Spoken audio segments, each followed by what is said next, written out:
Breaking news out of DeKalb County, a former sheriff's deputy has been arrested after an investigation into the use of flock safety technology.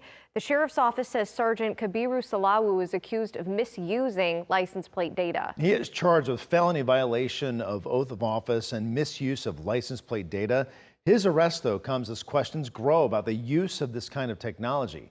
3 Fayetteville police officers have also been fired after allegedly misusing flock cameras.